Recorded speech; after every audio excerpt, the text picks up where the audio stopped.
there, industry, and welcome back to episode 4 of GovCon Growth Bites, your source for expert advice and key strategies to grow your business one bite at a time. I'm your host, Maggie Bennett, and today I'm joined by Robert Turner, CEO of R. Turner Solutions. We're going to be talking about failure. Fun times, I know, but hear us out. When is failure not a total loss? Can it even maybe ever be useful? Let's find out. But first, let me say a super quick thank you to our client of the day for providing the following feedback. Quote, I have been very impressed with you on the 2 CIO SB4 seminars. I watched your videos on the accelerators and your sample content was laid out very well. I was so impressed, I bought both. Thank you, and we greatly appreciate your time and support. End quote. That was from SC, the vice president of his company. We are so thankful for your time. We're thankful for your business, and we're thankful for your review. To the listeners, if you want to leave us any sort of feedback on any of your favorite podcast platforms or a feedback on the services we provide on one of our other platforms, we would love to give a shout out to your company. Leave the full name of your company, and we would love to use that. And then the next 5 reviewers are also going to get a very special mug from R. Turner Solutions. It was hand-thrown, hand-painted, custom designed. It's very exciting. It's very fun. We've got a bunch of colors, and we would love to send one of those out to you. With that, let's get into it. Robert Turner, founder, president of R. Turner Solutions. You've been providing business development support to GovCon for 10 years. The firm recently launched a new procurement search and reporting tool called Fed Pipeline. Seems like you guys are having a lot of fun building products and services to help clients win contracts across defense and civilian agencies. Greetings. Welcome back. Glad to be here, Maggie. Thank you. Very glad to have you. Very glad to have your years of expertise telling us some fun things. I imagine over the last decade or so you've failed once or twice. Once or twice.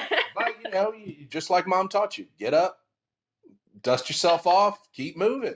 Rub some dirt in it. You'll be fine. That's it. One of the best pieces of advice I ever saw was, one of the keys is just stay in business. Yeah. So keep going. There you go.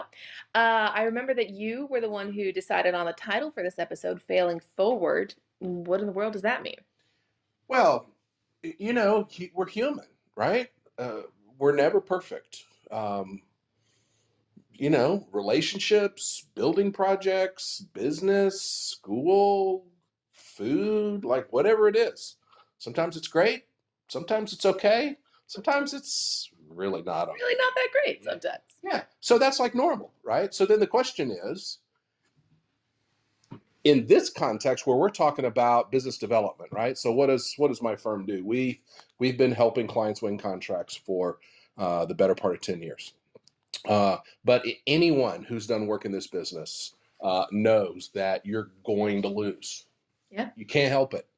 Can't win everything. It's just too hard. It's too many moving parts. Statistically, it's inevitable. You got to fail something. You're gonna write a losing proposal. Okay. If you've never lost at anything, by the way, I need you to reach out to us. The magic formula, the potion. Yeah. Hey, we'll pay you. We'll pay you to be a guest all the on things. our podcast. All the things. You know it.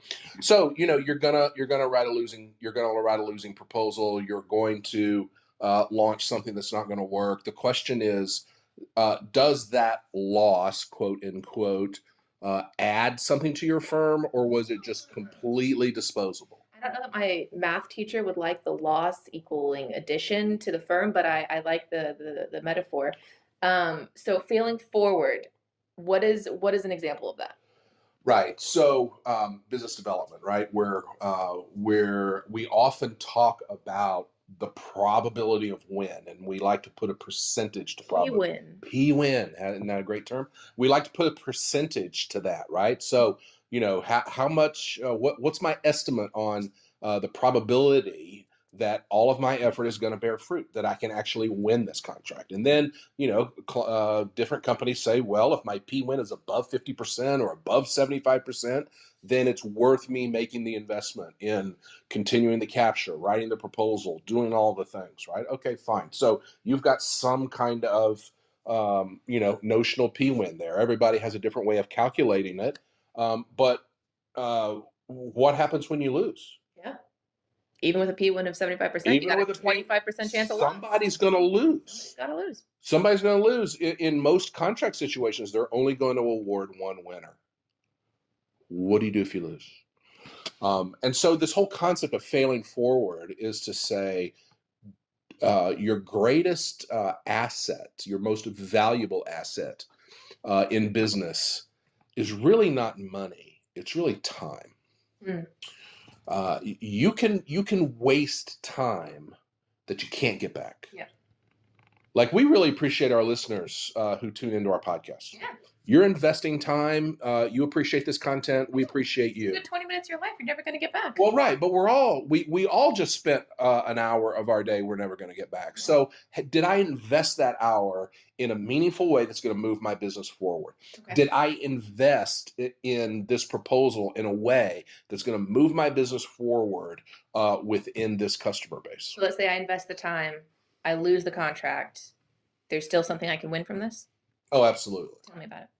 Well, so let's work under the assumption that this loss, quote unquote, or this proposal that you did not receive an award for was submitted to a customer that you already have or that is in your strategic plan. You have made a purposeful decision to invest in pursuing business within a given agency or a given office within the government. Okay, so you've now received a loss. In most situations, yes, there are exceptions. In most situations, the government will give you a debrief. Go to that debrief prepared. Ask hard, meaningful questions and try to find out why objectively you lost. What was it about your technical proposal, your management plan, your recruiting, your key personnel, your price, whatever it may be? What was it about that they did not like? And try to look at it objectively and then come back to your team and pass that information on, right? Log that into your system, record that, save that, use that to help your firm move forward. And then I really would say if this was a strategic bid within a strategic client, don't think of it as a loss that you should now ignore and never come back to. Think of it as an investment. You've now invested in pursuing business with this customer. Yep. You've built relationships pursuing business with this customer. Yep. Relationships with the government, relationships with other peers in industry, relationships with consultants. You've probably built a team, so now you have industry partners. Well, why does it have to stop just because you didn't win this first contract? Right. Can you take those and move them somewhere else? Or move every con, right? You know, our God bless our government, right? It keeps growing and it's never shrinking. So bigger and bigger, more dollars. Bigger and bigger and bigger. So most programs and most contracts continue, right? So they did this one. It's got a 3 to 5 year lifespan or period of performance, which means they're going to need to recompete this. Right. Or what if the person that they liked ended up not being so great? Right. Maybe it'll be sooner than 5 years. Well, right. What happens if the people they awarded it to, well, maybe they failed greater than you did, right? I mean, what's worse, failing to get an award or actually getting the award and then failing to keep your customer happy and, take care of your customer? So that could be a situation, right? Do you plan to be in business in 5 years? Right. I plan to be in business in 5 years. Amen. I don't know about you. Amen. I mean, we're going to be in business in 5 years. So what we did 5 years ago can inform. Well, not only that, if I'm growing a GovCon firm and I bid a contract 3 years ago, it's coming up for bid pretty soon, either now or maybe in a couple of years or whatever the case may be, right? So are you tracking the bids that you lost or these investments in your customer base? Because that's really what they are. You've invested time building relationships, building a team, pursuing business, developing solutions, writing a proposal, all that stuff. I mean, the very few, here's another thing I've found, quite honestly, very few of us really add up and monetize and try to quantify the entire investment we've made in a particular customer. Yeah. It's not just the cash I spent on the consultant. It's not just the money I paid my business development team. I mean, it goes much, much beyond that, right? I mean, I'll look at everything you've done internally and externally to pursue this piece of business. That's an investment of your time and your resources that you have within your company that you're stewarding that you're planting in the ground that you're hoping will bear fruit. Okay, well, you did not get an immediate contract award, but now you've got an investment that you can put in the ground and you can water it and you can fertilize it and you can take care of it and you make sure the sun shines on it and you can grow that thing so that as that contract comes back up for recompete, you're in a better position 3 to 5 years from now than you are today when you did not receive an award to do that, assuming that the business you're pursuing is within a strategic customer base that you plan to keep coming back to, right? So it can inform the next time you bid this, can also inform the next proposal you write or the next opportunity you're bidding within that same customer base. You've now learned a lot about how they look at proposals, how they evaluate vendors, what they care about. That should inform the next proposal you write. Excellent. That's solid advice. I'm hearing a few echoes of an earlier episode when we talked about asking hard questions, and some of that is echoing into here too, where you need to look at the work you've done and look at what you submitted that didn't win and ask the hard questions of like, people don't, what people think of this as my baby, and like, why was my baby ugly? My baby's not ugly. You just took it, don't take it personally. That's But absolutely right. to ask those hard questions and glean good information from the debrief, glean some opportunities of how you can use these things that you've invested, potentially repurpose a few things, move the ball forward, come back to this, and look again at the opportunity as it circles back a few years from now. Absolutely. Love that. Absolutely. Do you have any personal examples of a failure that you then kind of took into a positive place? Yes, one of the best examples I've got is actually a good friend of mine who started his business about the same time I started mine, and his customer that he had come to build relationships with in a previous life was Naval Sea Systems Command, part of the U.S. Navy, and this was an agency that he invested in. This is where he knew folks. This is where he knew people in government. It's where he knew people in industry. This is where he spent his time pursuing business. And this good friend of mine invested a lot in a lot of losing proposals over the years. Lost a lot on price, lost in competitions, ended up being lowest price when they were really not advertised that way, and really worked hard and had the battle scars for it. And over 5 to 7 years, eventually won one of the largest small business set-asides that this particular customer lets and put on the street. And he did that because he stayed in the game with a particular customer and learned what it took to compete and to win. And you can't do that if you're spread out. So if you look at the landscape of government as if I can do the same work for the Navy and the Army and the Air Force and the Agriculture Department and Department of Interior and Veterans Affairs and all that, like they all buy what I do, so I can sell that to everybody. Well, maybe, but the truth is that all of those customers have different needs. They have different people, and they look at the world. Different bureaucracy, different plans. Completely different.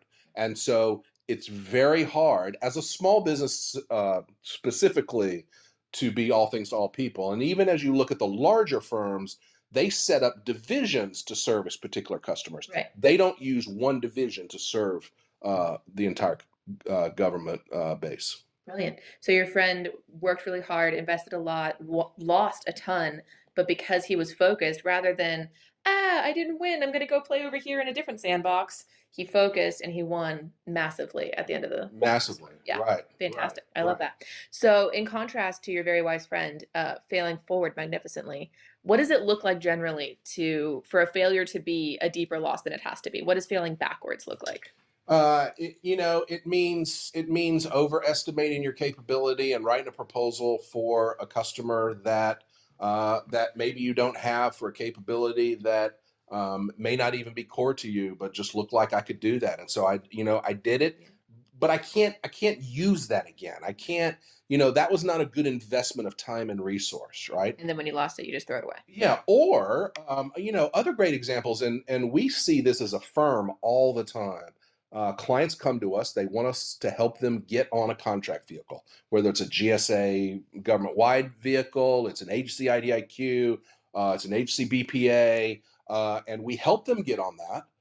but then they don't invest in winning in bidding task orders. They don't continue to build their team. They don't continue to invest, right? So it's kind of like planting your garden in the spring and then expecting that, by the time summer comes around, hey, there's going to be fruit. Well, hey, if you don't tend that garden, absolutely, the birds might come, the rabbits might come, the deer might come, the weather might blow it away. Like, I mean, my goodness, right? You won't have anything but old, wilted, dead plants, right? And these contract vehicles are the same way. It's one thing to get a contract vehicle award. It's another thing to receive actual dollars awarded on that thing. And that's an example of failing backwards. If you make an investment in a vehicle, and don't receive any contract awards for it, why make the investment in the first place? Absolutely. I mean, another example of failing backwards was when I helped a client get a GSA federal supply schedule, professional services, the old MOBIS schedule, and receive the award. And that's not hard to do. Of course, you can, getting a GSA schedule is a fairly straightforward process. But what this client failed to do was to look at his customer base and ask the question, does my customer base buy what I sell using this contract vehicle? Oh, no. Guess what? They didn't. They don't. They don't. So he invested all that in getting the vehicle. And it's not even useful. Well, right. And, for those who know about GSA schedules, if you don't win awards, they will take your schedule away. Yeah. They only want vendors on schedule who are winning contract, driving business, making it useful. Bummer. And this happens. It does. This happens. And so that was a good lesson, right? Which is look ahead and make your investments where they're going to bear fruit. Yeah. And it makes no sense to invest in a contract vehicle that's not going to put bread on the table. I mean, it's cool to get the vehicles. It's cool to put it on your website. Hey, I have this vehicle, and I have this vehicle, and I have this vehicle. But if it's not actually going to win you business, and it's not what your clients really use, then what are you doing? Exactly. So we've talked a little bit about failing forward, failing backwards. What are some of the practical tips for tracking these losses and these lessons learned and how to look forward? What would you do with that specifically? So one of the easy things I would do is that in your CRM system, or if you're using a spreadsheet to track your bids, I would create an investment tab. I wouldn't call it a loss tab because I think that words matter. Words do matter, right? And you're building a culture within your firm. Build a culture of success and investment. Don't build a culture out of losing. Yeah. Very few firms are going to win more proposals than they lose. Like dwelling on their losses. And by seeing all these losses that pop up, well, let's not think of them always as losses. Let's think of at least some of them as investments. So build a tab in your pipeline system or in your spreadsheets to track these investments, and then put action to those. Continue to nurture and care for them, and then see how they can bear fruit downstream. That'd be one thing I would really recommend. Second thing is look at your target customer base and consider if it's too broad. Okay. It's very rarely too narrow, but oftentimes it can get too broad. Okay. So you can say, I have both DoD and civilian government customers, and in the DoD, I'm at the Army, the Navy, and the Air Force, and in civilian government, I'm in agriculture and Veterans Affairs and HHS and Treasury. It's a lot of different places. Well, but I only have $4 million worth of revenue. So am I really in all those places? Yeah. Or am I trying to create the illusion that I'm bigger than I really am? Sure. Well, there are reasons for that, but just consider and just look at your business and narrow your focus and make your investments in a serial fashion rather than in parallel, so that they build upon one another. And then as they build upon one another, you water, fertilize, till, and care for the same garden patch over and over. You're much more likely to bear fruit. Excellent. Love those tips. And I like this recurring gardening thing. I feel like it's spring here today. We finally got past all the wetness and the weather. So why aren't more people doing this? These are great tips. Why is this not happening all over the place? So I think that issue is really kind of has two facets to it. One, it's too tempting to chase shiny objects that pop up from all kinds of different places. Right. Squirrel. It's too easy to do that, right? So I build success in a particular agency, and then hey, somebody calls me, and let's go over here. Yeah. And saying no to that can be very hard. Great. Second real problem that I think we have is very few or fewer and fewer companies build a culture that encourages most members of their business development team to stick around for years. Sure. So it's hard to look down at that 3 to 5, 10-year plan if you're not going to necessarily. Well, right. And so, the deals that your business development lead worked on for the last 2 years, many of them that he lost, if he doesn't stick with your firm and he goes somewhere else, he's going to take those with him. Sure. Because those are investments that he's made or she has made. Those are relationships that they have that they're going to take with them. And so all of that intellectual capital is gone. And that may be okay. But now you're bringing in a new set of people, or you're retooling your business development strategy. And now are those investments being cared for? Right. Or are they just losses that just go in the dust pile? Right. So I think in order to really monetize these investments and to bear fruit from them over time takes consistency. I think it takes consistency in effort and in management, but also I think staff is a key part of that. Treat your people well. Yeah. Treat them well. Well, I really appreciate your time. I would love to ping the listener really quick. Where can they find you? Hey, our domain's pretty easy, rturner.net. I'm on LinkedIn. We're on Twitter. Reach out to us, comment on this platform where you hear your podcast, and we'd be happy to get back in touch. Excellent. It's easy to get connected with us. It's easy to leave feedback. And just a quick reminder, I'd love to give a shout out to your company on another episode, as well as send a mug to the first 5 people on a given platform. They really are good looking. We have them in green, purple, blue, and black, and they're really cool. They're not your standard coffee mugs. A good mug, I feel like you really need to be able to hold the handle in your whole hand. And a lot of mugs just puny little handles. Anyway, they're beautiful. With all that, get in touch with us. We'd love to talk to you. How about we call it a day and get back to work? All right, Maggie, thanks very much. Thank you for your time, Robert.